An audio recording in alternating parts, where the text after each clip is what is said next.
Assalamualaikum, selamat datang teman-teman. Di video kali ini saya akan menganalisis hasil wawancara saya dengan Bank BNI KCP Univ Tanjung Pura Pontianak yang memiliki alamat Komplek Untan Jalan Daya Nasional Pontianak.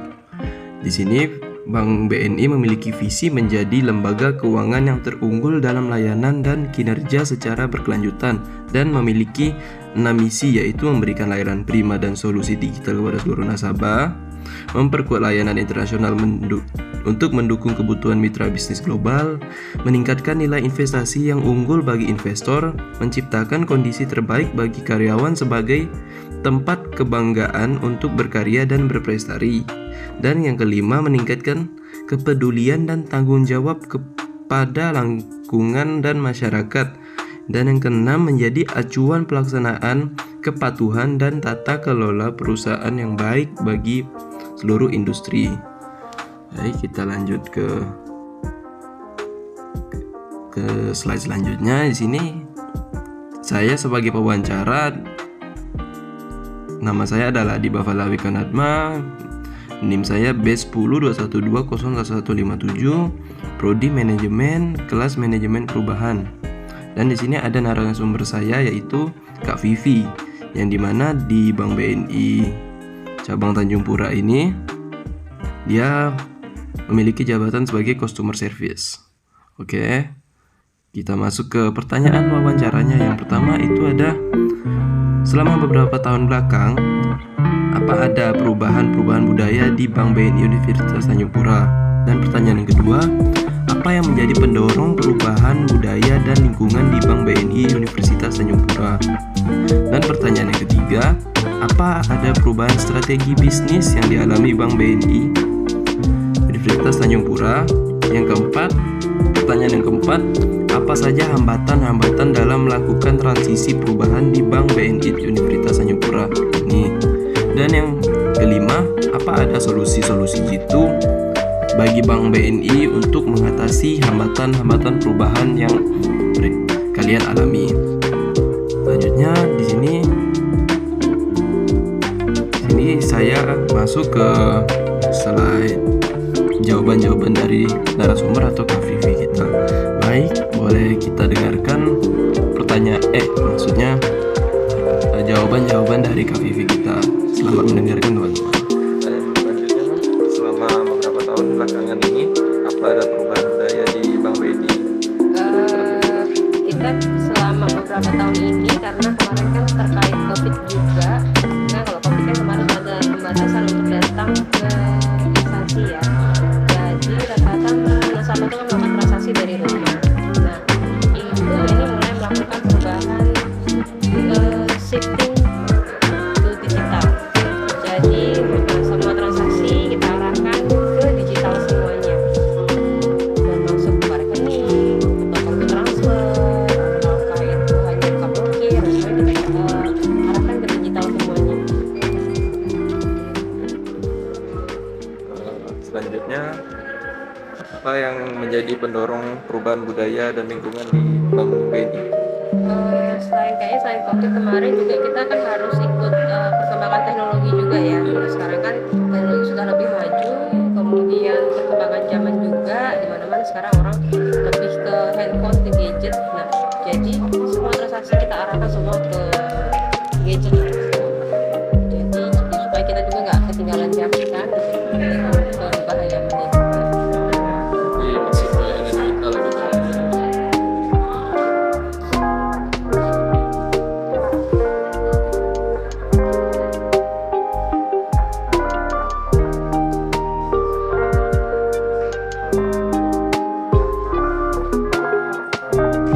Pertanyaan selanjutnya, apa ada perubahan strategi bisnis yang dialami Bank BNI?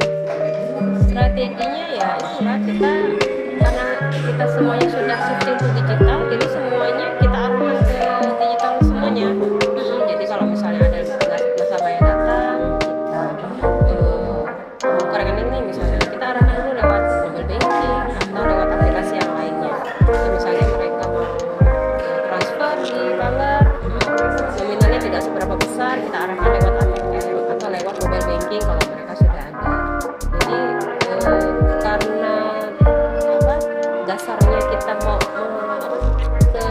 digitalisasi, jadi semuanya kita arahkan ke digital semua. Kalau itu Kendalanya, kalau misalnya kendalanya itu sebenarnya ke personnya lagi sih, gimana? personnya, ke orang-orangnya, karena ini kan tidak semua orang yang bisa teknologi ya, ada yang gaptek juga ada, karena orang tua itu kan kendalanya di situ. Kita arahkan buka rekening, kita bukakan untuk mobile banking, mereka nggak bisa transaksi, atau bisa juga mereka handphonenya masih yang handphone zaman dulu yang jadul, kemudian kalau misalnya pun mereka sudah memiliki mobile banking, kendalanya jaringan juga, kadang kan ada di beberapa tempat yang jaringannya tidak terlalu kuat, tidak terlalu stabil. Nah, jadi itulah sebenarnya kendala-kendala kita. Kalau misalnya di daerah-daerah kecil gitu kan, mereka belum ada internet, nah itu kan kita nggak bisa masuk ke situ juga kan. Mereka tetap harus melakukan semua transaksi di bank. Berarti hambatannya cuma di masing-masing Masing orangnya juga kendala dari jaringannya juga. jaringan setiap daerah gitu. Untuk pertanyaan terakhir itu, solusi itu Bang BNI dalam mengatasi hambatan perubahan. Kita sekarang aktif di media sosial, jadi semuanya promosi atau perkenalan produk atau apapun itu kita lakukan semua di media sosial. Jadi kita nggak mungkin ya kalau kayak kalian gini nggak punya Instagram atau Facebook, nah pasti kan ada. Nah kami pasti masuknya ke situ, promosi semuanya masuknya ke media sosial sendiri. Jadi biar gampang masuk di semua kalangan. Nah, kemudian sosialisasi juga ke masyarakat yang misalnya kita ke kampus, sosialisasi seperti itu sih biasanya. Ke instansi apa gitu, kebetulan mereka ada event, kita masuk juga di sosialisasi juga.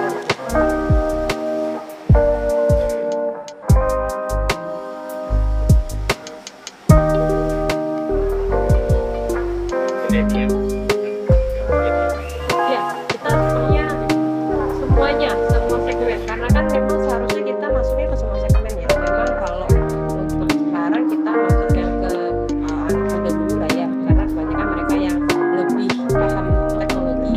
Nah, yang seperti yang bilang tadi kendalanya itu kan yang udah orang zaman dulu. Nah, kita bisa kita masuk ke instansi. Kalau instansi itu kan rata-rata kan yang udah yang gen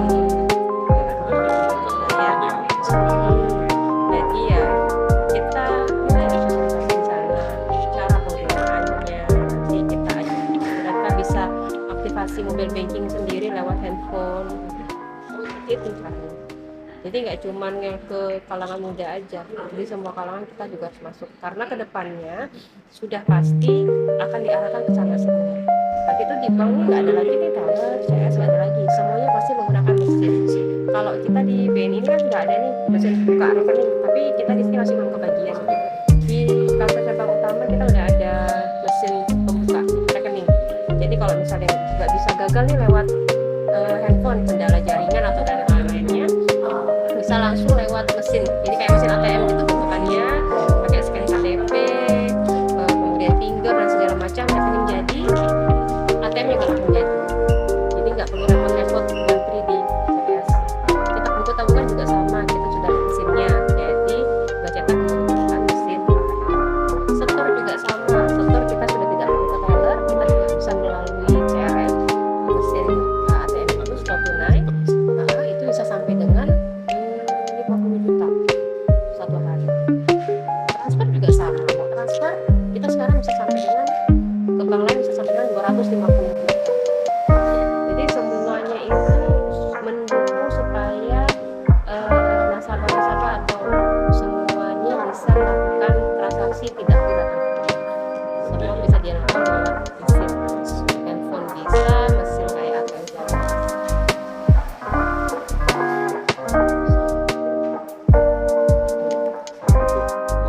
Kalau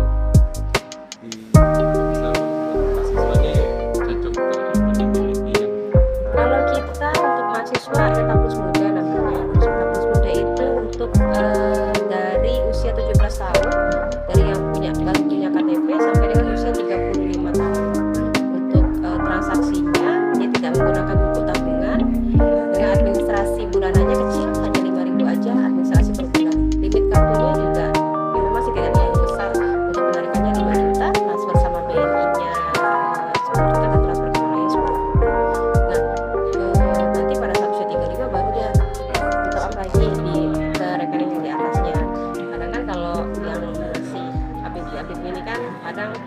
malas ya untuk tabungannya.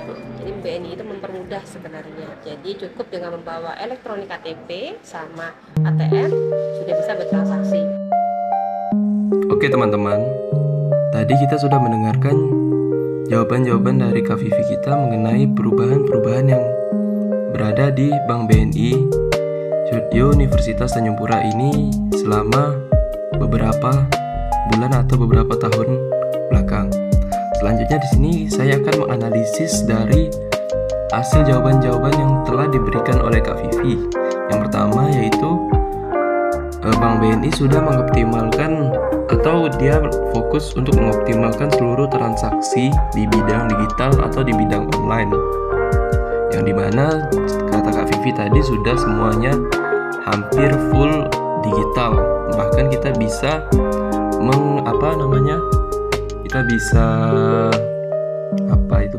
kita bisa daftar atau membuat tabungan secara online, hanya memerlukan buku KTP maksudnya eKTP dan jaringan internet yang memadai. Yang kedua, perubahan ini dilakukan oleh Bank BNI karena adanya pandemi COVID-19 dan semua mulai serba online. Pokoknya kita sudah masuk ke era digital, kata Kak Vivi yang tadi. Yang ketiga, kendala-kendala yang dimiliki oleh Bank BNI ini yaitu ada pada para nasabah yang masih gagap teknologi, terutama pada nasabah-nasabah yang usia 50 atau 60 ke atas, yang dimana itu masih buta teknologi ya. Tidak semuanya, tapi ada. Kendala selanjutnya yaitu daerah-daerah yang belum terjangkaunya jaringan internet yang lancar atau seperti listrik belum ada terjangkau di situ. Mungkin kedepannya bisa tidak menjadi kendala yang dialami oleh Bank BNI ini. Yang selanjutnya yang kelima, Bank BNI melakukan pengoptimalan atau melakukan pengiklanan di media sosial dikarenakan nasabah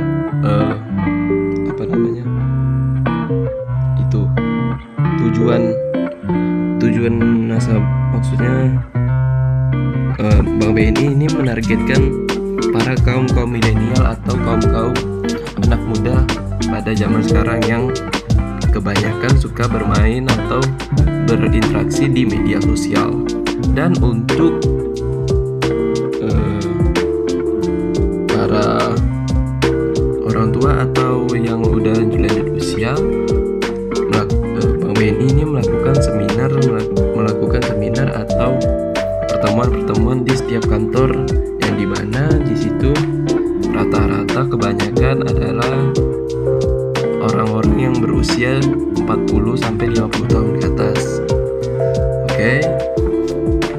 Tadi merupakan analisis saya mengenai perubahan yang ada di Bank BNI ini.